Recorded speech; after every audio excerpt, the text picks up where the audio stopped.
Hey guys, welcome back to Cool Bike Projects. My name's Rusty, and on Cool Bike Projects we teach you how to restore bicycles and, in some cases, how to fix them up and sell them.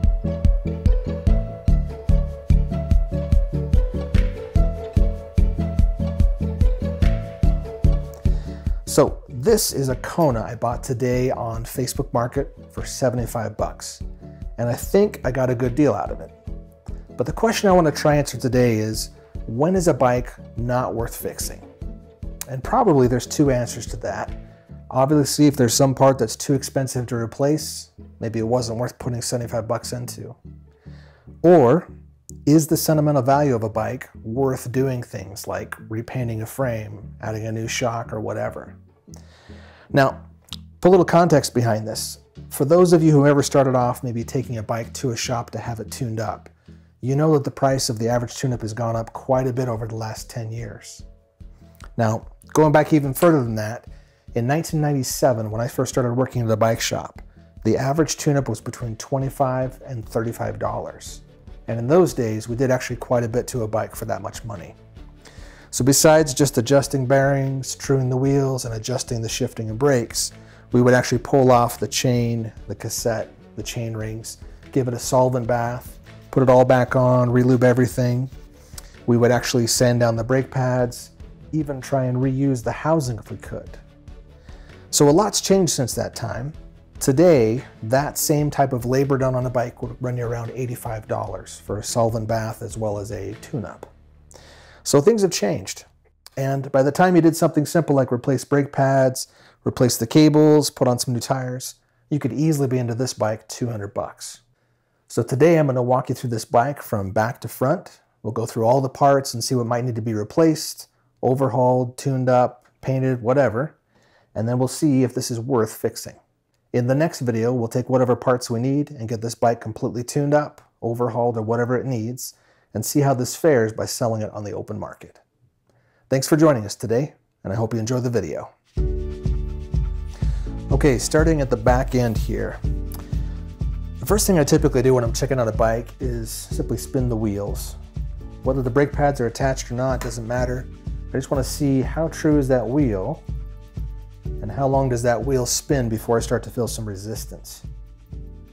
In this case, this rim actually has very little marking on the sides, and I believe this has been replaced probably in the last 5 to 10 years. Looking at the brake pads, there is very little wear on these. In fact, I can see almost no marks and there's no aluminum inside of this. So these pads have been replaced recently. I'm gonna go ahead and pop the wheel out now and just kind of take a spin on the wheel to see how the hubs feel.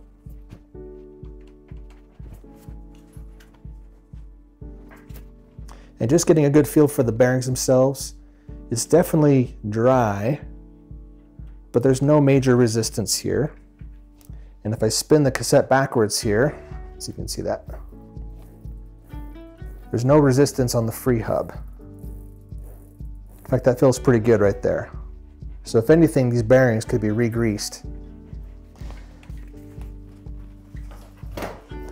Now I'm gonna go and put this back up on the frame for now, just so I can actually run through the gears and see if anything's moving.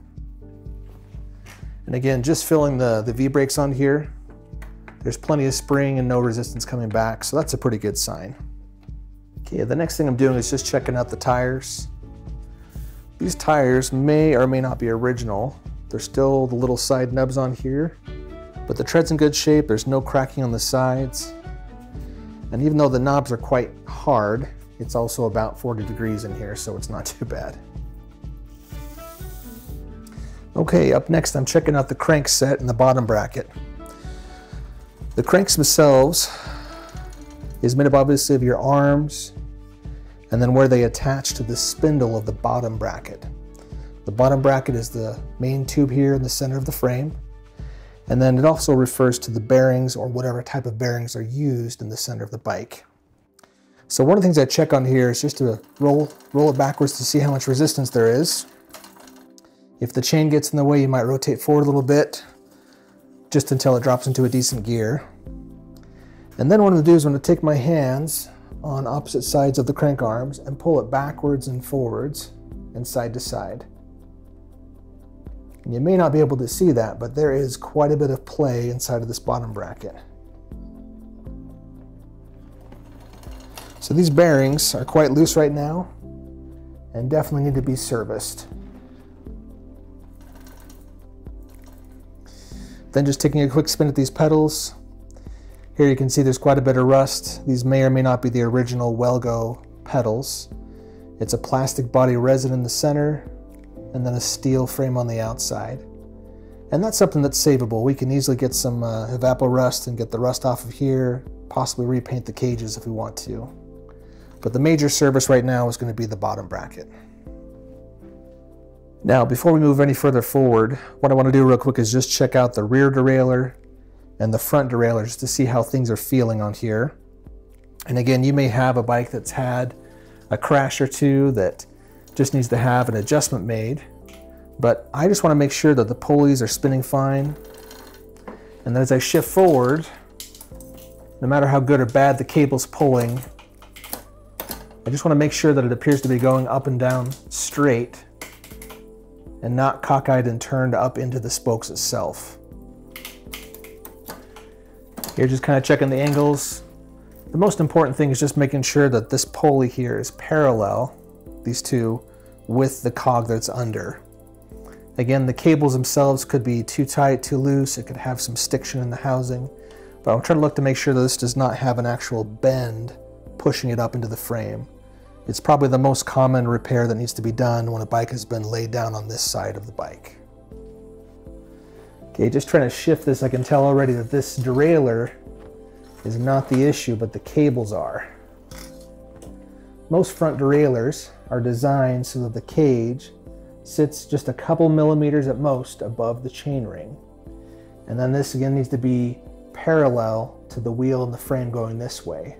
If it's turned out to the right or to the left, that's simply an adjustment or possibly a bend inside of the cage.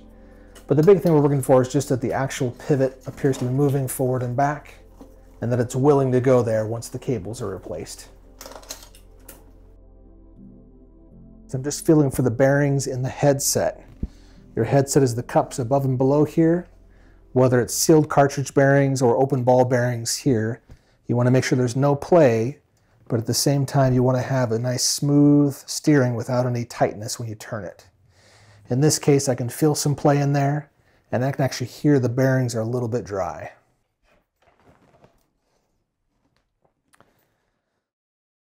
The front wheel gets the same treatment here. I'm just kind of pulling side to side, see if there's any play. I'm going to spin the wheel and just kind of check this out. This definitely needs to be trued up a little bit. The wheel's got some wobble in it. And I can tell based on the score marks and the actual paint scheme, this is the original front rim. The back one's been replaced. Looking at the brake pads, they look brand new, so someone's replaced these, but it hasn't been ridden since. And then just checking out our front calipers here on the V-brakes. There's plenty of spring on those back and forth, so I'm not worried about that. We just need to have a cable hooked up and ready to go.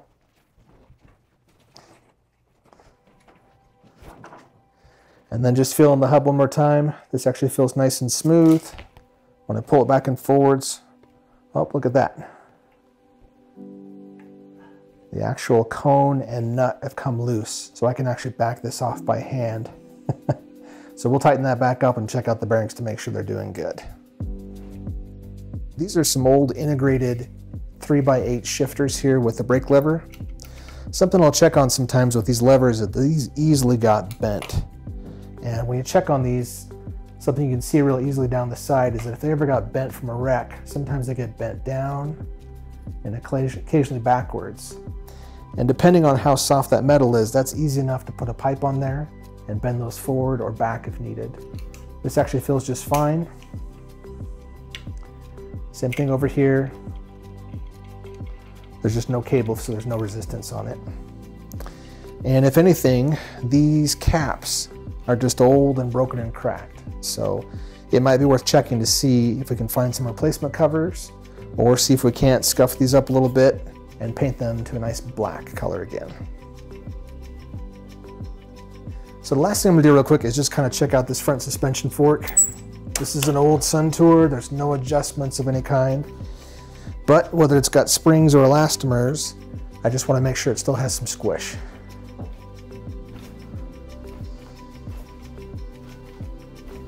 And that's actually not too bad. This is a little 80mm fork. The boots, I could tell, have been sitting on there this entire time.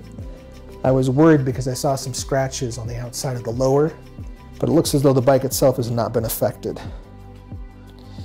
Okay, this is our Park Tool chain checker. These run about 20, maybe 25 bucks, I think, for a new one. It uses 2 pins to measure the slack between the inside of links. And basically, as a chain begins to wear out, the rubbing causes the small inner ring to get smaller and smaller, which effectively makes the chain slacken out. Now, I'm a little surprised. This has more wear on the chain than I thought it would. Right now it's showing up at 0.75%. Anything that gets around 1 needs to be replaced. I'll probably keep this one for now because it's original to the bike. But if you were going to ride this very much or do much trail riding, I would probably suggest getting a new one. Cables wise, I think it's safe to say these all need to be replaced.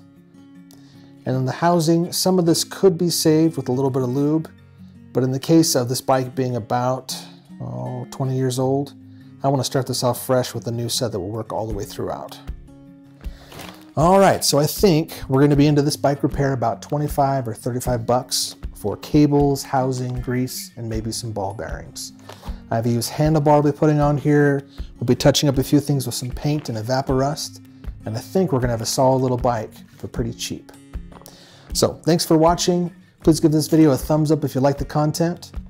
If you've been here before for restorations, we're still going to be doing a full restoration each month, but this is the start of our how-to series, and in this case, learn and find out if this bike is worth the money to get it fixed. Thanks for watching, and we'll see you next time.